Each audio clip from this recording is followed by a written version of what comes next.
السلام علیکم ورحمۃ اللہ وبرکاتہ۔ نحمده ونصلي على رسوله الكريم، اما بعد فاعوذ باللہ من الشیطان الرجیم، بسم اللہ الرحمن الرحیم۔ انہم فتیۃ آمنوا بربہم وزدناہم ہدی، صدق اللہ العظیم۔ اللہم صلی علی سیدنا مولانا محمد فی اول کلامنا، اللہم صلی علی سیدنا مولانا محمد فی اوسط کلامنا، اللہم صلی علی سیدنا مولانا محمد فی آخر کلامنا۔ حاضرین گرامی، آپ تمام حضرات گزشتہ ہفتے مسلم نوجوان کے کردار اور کارنامے پر گفتگو سماعت فرما رہے تھے۔ آپ حضرات سے میں نے یہ وعدہ کیا تھا کہ ہمارا مسلم نوجوان اس دور میں کیسا ہونا چاہیے اور کیسا ہے۔ مسلمان نوجوان کو کس نظریے کے ساتھ، کس عقیدے کے ساتھ، کس کردار کے ساتھ زندگی گزارنا چاہیے، اس پر ہم گفتگو کریں گے کہ مسلم نوجوان کی اور انسانوں میں نوجوانوں کی کیا اہمیت ہے، اس کی کیا ویلیو ہے، اس کی کیا فضیلت ہے۔ آپ کے سامنے یہ ساری گفتگو آئے گی، لیکن آپ یہ سمجھیں کہ نوجوانی کی جو عمر ہے وہ انسانوں کی عمر میں سب سے اسٹرانگ عمر ہے، سب سے طاقتور عمر ہے۔ یہ سمجھیے کہ یہ عمر زندگی کی جان اور روح ہوتی ہے، یہ انسان کی کیپٹل ہے، یہ انسانی زندگی کا سرمایہ ہے۔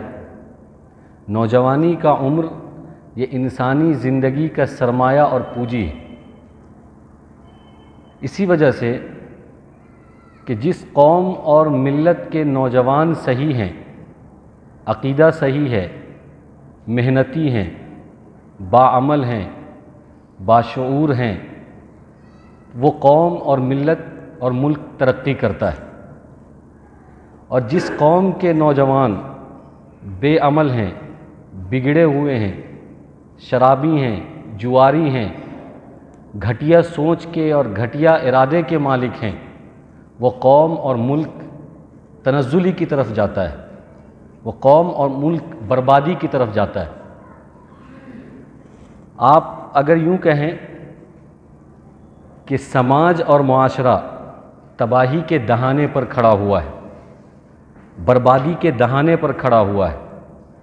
اگر سماج کے اندر برائی پیدا ہو رہی ہے، سماج برباد ہو رہا ہے، معاشرہ برباد ہو رہا ہے، تو اس کا دوسرا نام یہ دے سکتے ہیں کہ نوجوان برباد ہو رہے ہیں۔ دونوں کا آپس میں بہت جوڑ ہے، تال میل ہے۔ اگر کوئی معاشرہ بگڑ رہا ہے، اس کا مطلب ہے کہ اس معاشرے کا جو نوجوان ہے وہ بگڑا ہوا ہے۔ اگر کسی معاشرے میں برائیاں بہت زیادہ پائی جا رہی ہے تو اس کا مطلب یہ ہے کہ اس معاشرے اور سماج کے جو نوجوان ہیں وہ بگڑے ہوئے ہیں اور ان کے اندر برائیاں بھری ہوئی ہیں۔ تو پتہ یہ چلا کہ سماج اور معاشرہ بگڑتا اس وجہ سے ہے کہ اس سماج اور معاشرے کے اندر جو نوجوان ہوتے ہیں وہ بگڑے ہوتے ہیں۔ تو آپ یوں کہیں کہ نوجوان بگڑے ہوئے ہیں یا یوں کہیں کہ سماج بگڑا ہوا ہے، دونوں بات ایک ہی ہے، کیونکہ سماج اسی وقت بگڑتا ہے جبکہ اس سماج کا نوجوان بگڑتا ہے۔ یا یوں کہے کہ سماج ترقی پر ہے، سماج اچھا ہے، یا یوں کہے کہ اس سماج کے جو نوجوان ہیں وہ بہت اچھے اور نیک ہیں، دونوں بات ایک ہے۔ اس لیے آپ کو یہ کہنا پڑے گا کہ یہ جو نوجوان ہوتے ہیں، یہ نوجوان ہر ملک، ہر ملت،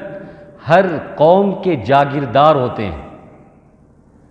ہر قوم کی قیادت کرنے والے ہوتے ہیں، سیادت کرنے والے ہوتے ہیں، رہنما ہوتے ہیں، فیوچر ہوتے ہیں، مستقبل ہوتے ہیں۔ اگر یہ صحیح ہے تو اس قوم اور سماج اور اس ملک کا فیوچر روشن ہوگا، اگر یہ صحیح نہیں ہے تو اس ملک، قوم اور سماج کا فیوچر، مستقبل روشن نہیں ہو سکتا، تاریک ہوگا۔ اور دنیا کے اندر جتنے بھی پروجیکٹ ہیں کسی بھی سماج کے، کسی بھی ملک کے، کسی بھی قوم کے، جتنے بھی پروجیکٹ ہیں، ہر پروجیکٹ کے اندر نوجوانوں کو حصہ دیا جاتا ہے۔ نوجوان اس پروجیکٹ، اس ملک کے، اس قوم کے پروجیکٹ کے حصہ ہوتے ہیں۔ آپ کسی بھی ملک کو اٹھا لیجئے، کسی بھی کمپنی کو اٹھا لیجئے، کسی بھی کام کو اٹھا لیجئے، اگر اس کے اندر نوجوان نہیں ہے، اس پروجیکٹ میں نوجوان نہیں ہے، وہ پروجیکٹ کامیاب نہیں ہوگا، وہ مشن کامیاب نہیں ہوگا، وہ کام کامیاب نہیں ہوگا۔ تو ہر ملک اپنے پروجیکٹ کے اندر نوجوان کو حصہ دیتے ہیں، اس لیے حصہ دیتے ہیں کہ وہ پروجیکٹ بڑھتا ہے اور کامیاب ہوتا ہے۔ تو اگر مسلم نوجوان یا ہمارے نوجوان صحیح ہیں، ہمارا سماج بھی صحیح ہوگا، ہمارا معاشرہ بھی صحیح ہوگا، ہماری سوسائٹی بھی صحیح ہوگی اور ہمارا سماج آگے بڑھے گا۔ اور اللہ کے نبی صلی اللہ علیہ وسلم نے بھی ایک صالح سماج کو تیار کیا تھا، ایک صالح اور اچھا سماج بنایا تھا۔ اور جب اچھا سماج بنایا تھا، اسی وجہ سے سماج میں نوجوانوں کو اللہ کے نبی صلی اللہ علیہ وسلم نے آگے بڑھایا تھا۔ آپ اٹھا کر دیکھ لیں اسلام کی تاریخ کو، سیرت کی تاریخ کو، صحابہ کرام کی تاریخ کو۔ شروع میں جب اسلام آیا تو جتنے بھی صحابی ہیں شروع کے، کثیر تعداد میں، میجورٹی کے اندر نوجوان صحابی موجود ہیں جنہوں نے اسلام کی جڑ کو پانی دیا ہے، جنہوں نے اسلام کی جڑ کو مضبوط کیا ہے۔ کثیر تعداد میں وہ صحابی موجود ہیں جو نوجوان تھے۔ دو چار نام میں آپ کے سامنے رکھتا ہوں۔ حضرت ابو بکر صدیق رضی اللہ تعالیٰ عنہ، حضرت عمر رضی اللہ تعالیٰ عنہ، یہ دونوں صحابی وہ ہیں جو 37 اور 38 سال کی عمر کے ہیں۔ حضرت علی رضی اللہ تعالیٰ عنہ، حضرت سعد بن وقاص رضی اللہ تعالیٰ عنہ، حضرت عبداللہ ابن مسعود رضی اللہ تعالیٰ عنہ، حضرت زید بن ارقم رضی اللہ تعالیٰ عنہ، حضرت مصعب بن عمیر رضی اللہ تعالیٰ عنہ، یہ تمام وہ صحابہ ہیں جنہوں نے اسلام کی جڑ کو مضبوط کیا تھا، اسلام کی جڑ کو جو ہے پانی دیا تھا، آگے بڑھایا تھا۔ یہ سب نوجوان ہیں۔ تو صحابی اور صحابیات میں ایک معجم بھی حصہ اور ایک میجورٹی والا جو حصہ ہے وہ نوجوانوں کا حصہ ہے۔ اسی وجہ سے قرآن کریم کے اندر ایک واقعے کی نشاندہی کی گئی۔ میں نے آپ کو گزشتہ ہفتے آپ کے سامنے ایک واقعہ رکھا تھا اصحاب کہف کا، اور کہا تھا کہ اس کو آپ یاد رکھیے گا، یہ آپ کو قدم قدم پر کام آئے گا، آپ کے ایمان کو بڑھائے گا اور اس سے بہت ساری چیزیں عبرت سیکھنے کو ملے گی۔ تو آپ اس خاکے کو یاد رکھیں کہ وہ جو چند نوجوان تھے اور ان کا جو کردار تھا۔ اس کے علاوہ بھی قرآن کے اندر اللہ تبارک و تعالیٰ نے ایک واقعے کو نقل کیا ہے کہ فما آمن لموسیٰ الا ذریۃ من قوم آل فرعون، کہ حضرت موسیٰ علیہ السلام پر جو ایمان لانے والے لوگ تھے وہ کوئی اور نہیں تھے، یا کوئی اور قوم نہیں تھی، یا کوئی بوڑھے لوگ نہیں تھے، یا کثیر تعداد میں نہیں تھے۔ من ذریت آل فرعون، آل فرعون کی ذریت میں سے چند نوجوان تھے جو حضرت موسیٰ علیہ السلام پر ایمان لے کر آئے تھے، وہ بھی نوجوان تھے۔ اور قرآن کریم کا دوسرا واقعہ انہم فتیۃ آمنوا بربہم، کہ چند نوجوان اصحاب کہف والے، غار والے، وہ اللہ پر ایمان لے کر آئے اور بادشاہ کے خلاف کھڑے ہو گئے۔ تو اس سے یہ بات سمجھ میں آتی ہے کہ نوجوان اگر چاہے تو قوم کا کایا پلٹ سکتے ہیں، نوجوان اگر چاہے تو قوم کے اندر انقلاب برپا کر سکتے ہیں، نوجوان اگر چاہے تو ایک بہتر سماج کو تشکیل دے سکتے ہیں۔ اور اسلام نے ایک اچھے سماج کو جو تشکیل دیا ہے، اسلام نے جو ایک اچھا سماج بنایا ہے، اس میں سب سے پہلے نوجوانوں کو آگے کیا تھا۔ ہر فیلڈ کے اندر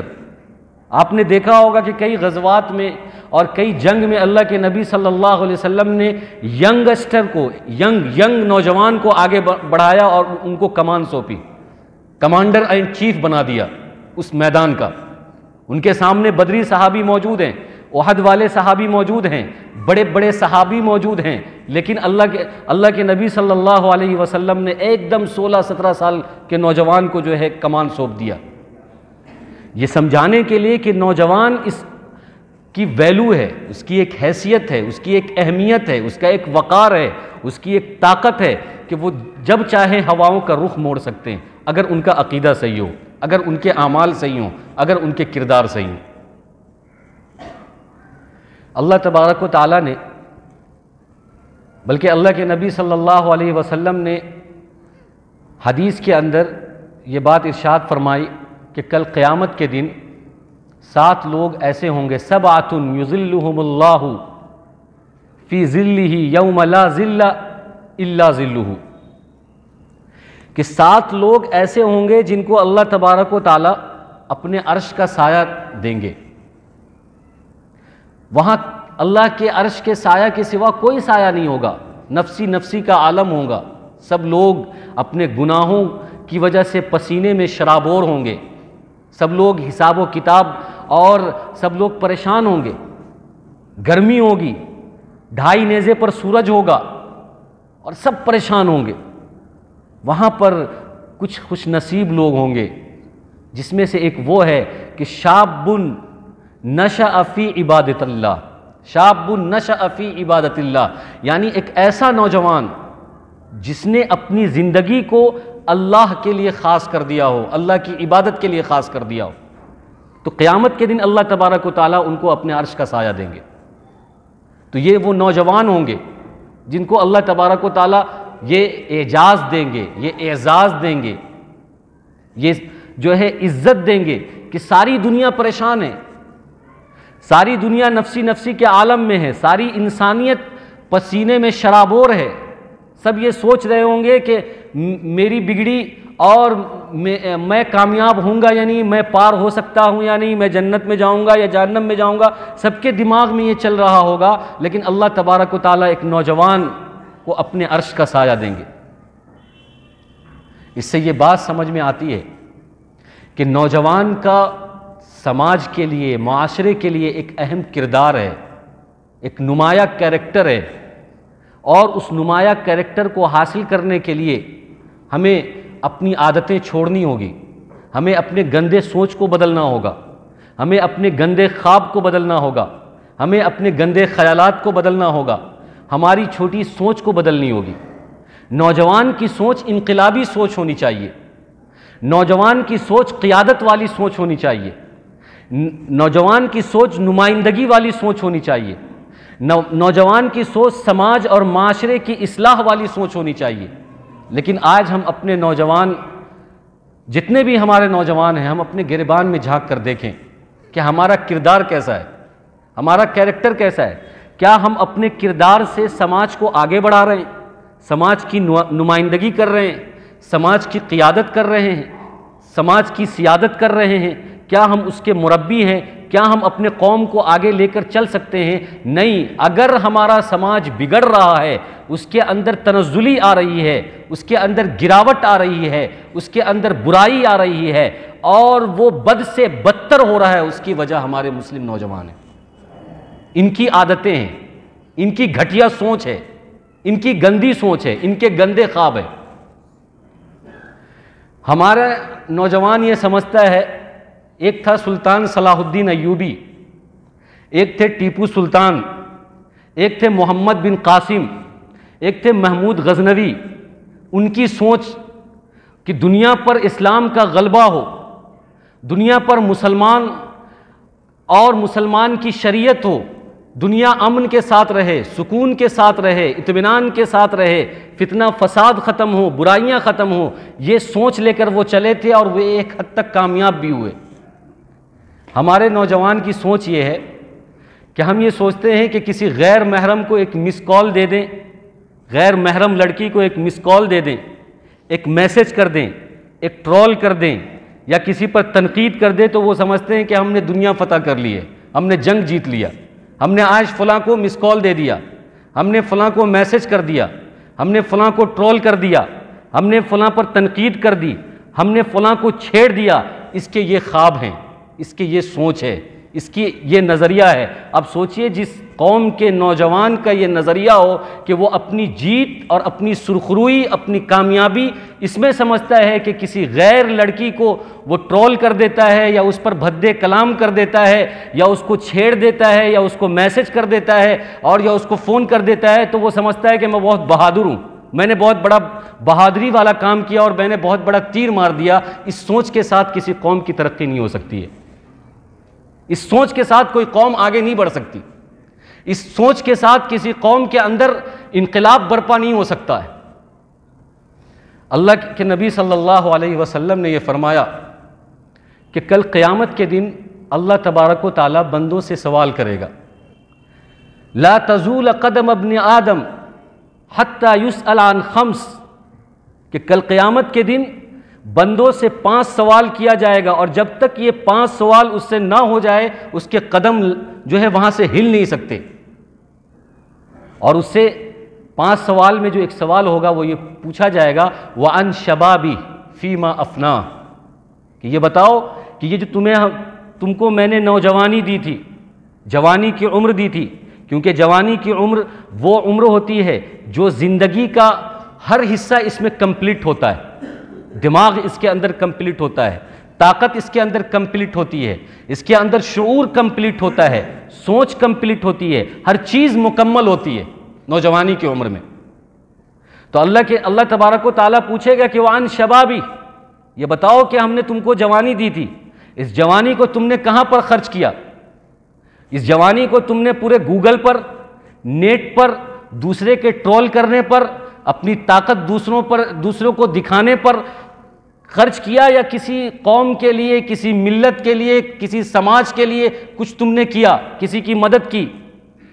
اور اسلام کا جھنڈا تم نے اٹھایا اور اسلامی کارندے اور نمائندے بنے، کہ تم نے اپنے افعال سے، اپنے کردار سے، اپنے کیریکٹر سے تم نے اسلام کی نمائندگی کی یا اسلام کا بیڑا غرق کیا؟ اللہ قیامت کے دن پوچھے گا۔ آج جو اسلام کا بیڑا غرق ہو رہا ہے اس میں بوڑھے لوگ تو بیڑا غرق نہیں کر رہے، بہت کم لوگ ہوں گے۔ اصل جو بیڑا غرق کرنے والے ہیں وہ اس قوم کے نوجوان ہیں جو اسلام کو بدنام کرتے ہیں، مسلمان کو بدنام کرتے ہیں، اسلامی تعلیم کو بدنام کرتے ہیں، اسلامی سیاست کو بدنام کرتے ہیں، اسلامی معاشرہ کو بدنام کرتے ہیں، اسلامی سماج کو بدنام کرتے ہیں، اپنے کیریکٹر سے، اپنے کام سے، اپنی سوچ سے، اپنی طاقت سے اور اپنی فطرت سے اسلامی سماج کو بدنام کر رہے ہیں، مسلمان کو بدنام کر رہے ہیں۔ اگر ہم چاہتے ہیں کہ ہمارے اندر انقلاب برپا ہو تو ہمیں اپنی سوچ کو بدلنا چاہیے۔ یہ جو گھٹیا سوچ ہے کہ ہم اپنی طاقت کا غلط استعمال کر رہے ہیں، ہم مظلوموں پر ظلم کر رہے ہیں، اور ہم اپنی تعلیمات کا غلط استعمال کر رہے ہیں۔ اللہ نے اگر 2-4 بات صحیح سے بولنے کا سلیقہ دیا ہے، زبان اگر ہماری چلتی ہے نوجوان کی، تو آج کل کے نوجوان اپنا چینل کھول کر بیٹھے ہوئے ہیں سوشل میڈیا پر، اور کسی کو بھی بلا وجہ ٹرول کر رہے ہیں، کسی کی بھی عزت اچھال رہے ہیں۔ کچھ بھی ہوا ہم فیس بک پر ڈال دیں گے اور یا ٹویٹر پر ڈال دیں گے اور اس کو بلا وجہ ٹرینڈ کر رہے ہیں۔ اسی کو اگر صحیح جگہ پر استعمال کیا جائے، اسی صلاحیت کو، اس استعداد کو اسلامی اشاعت کے لیے استعمال کیا جائے، اسلامی تعلیمات کی اشاعت کے لیے استعمال کیا جائے اور اسلامی نمائندگی کے لیے استعمال کیا جائے، تو لوگوں کے پاس صحیح میسج جائے گا کہ اسلامی تعلیم تو امن و امان کی ہے، اسلامی تعلیم تو شانتی کی ہے، اسلامی تعلیم تو سکون کی ہے، اسلامی تعلیم تو رسپیکٹ اور عزت کی ہے، بڑوں کے احترام کی ہے، اسلامی تعلیم تو چھوٹوں پر رحم کی ہے، اسلامی تعلیم تو انسانوں کو مارنا دور جانوروں کے ساتھ رحم کا معاملہ کرنے کی ہے۔ تو اس لیے اگر ہمیں تاریخی نوجوان بننا ہے اور مثالی نوجوان بننا ہے تو قرآن کریم کی یہ آیت ہے مومنین مرد اور عورت سے، اور بالخصوص نوجوان سے، کہ وہ جب راستے پر چلیں تو اپنی نگاہوں کو نیچی رکھیں اور وہ محرم اور غیر محرم میں لحاظ کریں۔ آج ہماری پوری پڑھائی، ہماری پوری طاقت، ہماری پوری صلاحیت اسی بات پر لگ رہی ہے کہ کون جا رہا ہے، کون سا کپڑا پہنا ہوا ہے، سب پر تنقید کرنا ہے، سب کو دیکھنا ہے، سب کے بارے میں تجزیہ کرنا ہے، سب کے بارے میں تبصرہ کرنا ہے اور سب کو ٹرول کرنا ہے۔ اگر یہ نہیں ہوتا تو پھر اب ایسے ایسے لوگوں کو اپنا قائد بنائے ہوئے ہیں ہمارے نوجوان، بال کٹوا رہے ہیں، چاروں طرف سے بال ایسا کٹوا لیا اور ایک چھتری سی بنا کر اوپر چھوڑ دیا۔ حالانکہ یہ وہ نوجوان ہیں جس نوجوان کو پوری دنیا ٹارگٹ کیے ہوئی ہے، نوجوان کو پوری دنیا ٹارگٹ کر رہی ہے، لیکن اس کو پتہ ہی نہیں ہے کہ ہم ٹارگٹ ہیں، ہم ٹارگٹ پہ ہیں، ہم کو ہمارا فیوچر ہم سے چھینا جا رہا ہے، ہماری اہمیت، ہماری وقت، ہماری صلاحیت، ہمارا جو ویلیو ہے، ہمارا جو پاور ہے وہ ہم سے ختم کیا جا رہا ہے۔ یہ فیشن میں لگے ہوئے ہیں، ڈیزائننگ میں لگے ہوئے ہیں، جینس کو پھاڑ کر پہننے میں لگے ہوئے ہیں، کان میں بالیاں ڈال کر پہننے میں لگے ہوئے ہیں، بال کو عجیب عجیب طریقے سے کٹوا کر پہننے میں لگے ہوئے ہیں، بعض لوگ گھنگرو ڈال لیتے ہیں، بعض لوگ چوٹیاں ڈال لیتے ہیں، بعض عجیب عجیب حرکت کرتے ہیں۔ اس لیے علامہ اقبال نے یہ کہا تھا کہ وائے ناکامی متائے کارواں جاتا رہا، وائے ناکامی متائے کارواں جاتا رہا، کارواں کے دل سے احساس ضیاء جاتا رہا۔ یعنی یہ نوجوان ابھی ٹارگٹ پر ہے، دنیا کے ٹارگٹ پر ہے، دنیا اس کو میوزک کے اندر، میوزک سسٹم میں، ڈیزائننگ سسٹم میں اور اس کو ڈیولپمنٹ سسٹم میں، عجیب عجیب سسٹم میں الجھا رہی ہے، پھنسا رہی ہے اور اس کے کردار کو غرق کر رہی ہے، ڈبو رہی ہے، اس کے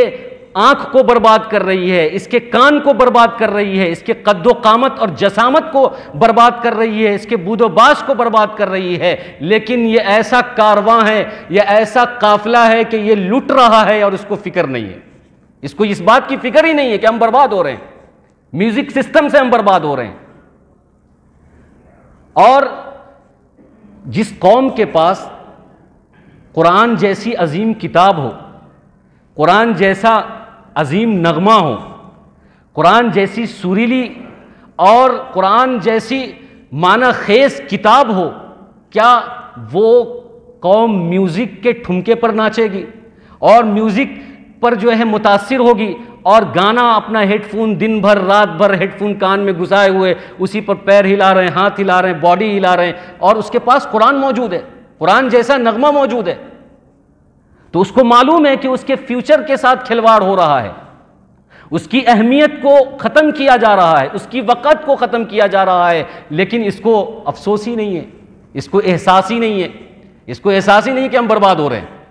اس کو احساس ہی نہیں ہے کہ ہم باطل قوم کے نشانے پر ہیں، اس کو احساس نہیں ہے کہ باطل ہم کو کبھی کپڑے کا فیشن لا کر ہم کو برباد کرتا ہے، کبھی سانگ لا کر برباد کرتا ہے، کبھی اسٹائل لا کر برباد کرتا ہے، کبھی ماڈل لا کر برباد کرتا ہے، کبھی ڈیزائن لا کر برباد کرتا ہے، نیو چیزیں لا کر ہمارے ذہنوں کو، ہماری خواہشات کو ورغلاتا ہے، پھسلاتا ہے، بہکاتا ہے اور ہم اپنے اصل مقصد سے غافل ہو رہے ہیں، اس کو معلوم ہی نہیں ہے۔ یہ کبھی بال کٹا رہا ہے، کبھی جینس پھاڑ رہا ہے، کبھی بالیاں پہن رہا ہے، کبھی سکڑی پہن رہا ہے اور کبھی دھاگے باندھ رہا ہے، کبھی کچھ کر رہا ہے، اس کو معلوم ہی نہیں۔ حالانکہ علامہ اقبال نے ابھی تو ایک شعر میں آپ کو سنایا، اس شعر کے اندر بھی بڑی گہرائی ہے،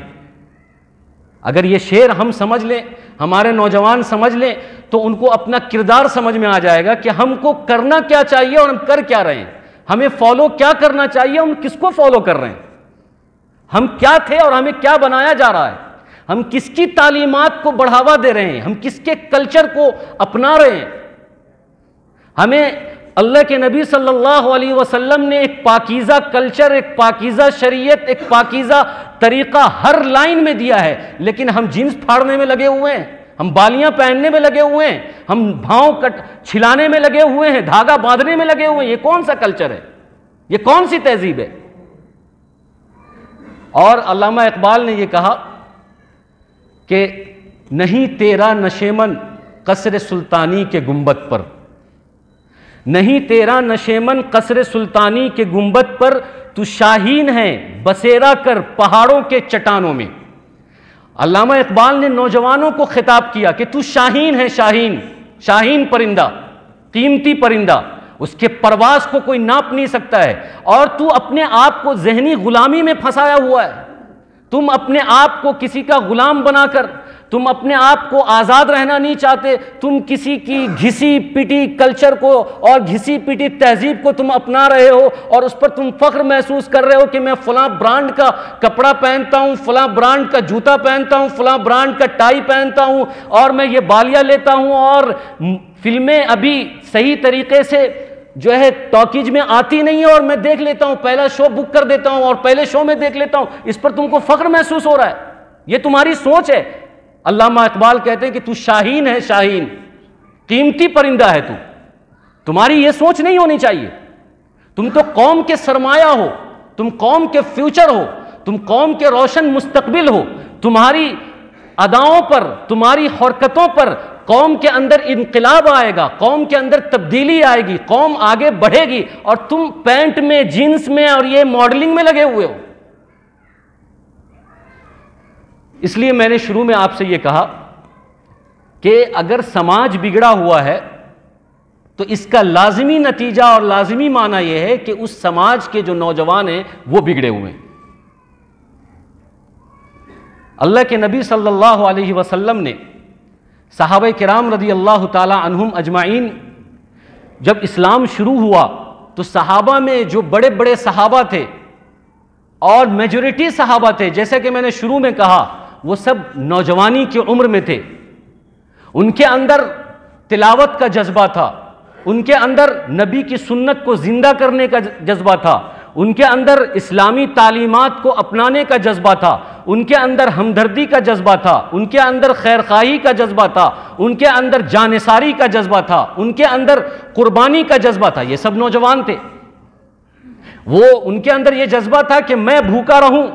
میرا بھائی بھوکا نہ رہے، میں پیاسا رہوں، میرا بھائی پیاسا نہ رہے، میں ایسے گھر میں رہوں جو گھر ٹپک رہا ہو لیکن میرا بھائی کسی ایسے گھر میں نہ رہے جو ٹپکتا ہو. لیکن آج بالکل الٹا ہو گیا ہے. سلطان صلاح الدین ایوبی نے، محمد بن قاسم نے، محمود غزنوی نے کبھی یہ سوچا ہوگا کہ ہمارے ملک کے نوجوان کا ایم اور ٹارگٹ اور نشانہ صرف یہ ہوگا کہ وہ پڑھ لیں گے اور پڑھ کے ایک سستی سی کوئی جاب کریں گے اور جاب کر کے ایک گھر خریدیں گے، شادی کریں گے، سیٹل ہو جائیں گے، بس اور کچھ نہیں. کبھی سلطان صلاح الدین ایوبی نے یہ سوچا ہوگا کہ ہمارے ملک کا نوجوان ایسا ہوگا. اور جو نوجوان کچھ نہیں کرتے ہیں، مطلب وہ غلط عادتوں میں پھنسے ہوئے ہیں، غلط حرکتوں میں پھنسے ہوئے ہیں، غلط لوگوں کے شکار ہیں، غلط ماحول میں زندگی بسر کر رہے ہیں، نہ ان کے پاس تعلیم ہے، نہ ایجوکیشن ہے، نہ اچھی خصلت ہے. بہت سارے لوگ حقے بازی میں، بہت سارے نوجوان پھونکنے میں، تھونکنے میں اور شراب نوشی میں، گالی میں، اسی طرح سے جوا کھیلنے میں، تاش کھیلنے میں، اس میں اپنا وقت ضائع کر رہے ہیں. یہ اپنی زندگی کا قیمتی سرمایہ، جس کو کہا کہ یہ انسان کی زندگی کا بہت قیمتی سرمایہ ہے، نوجوانی کا عمر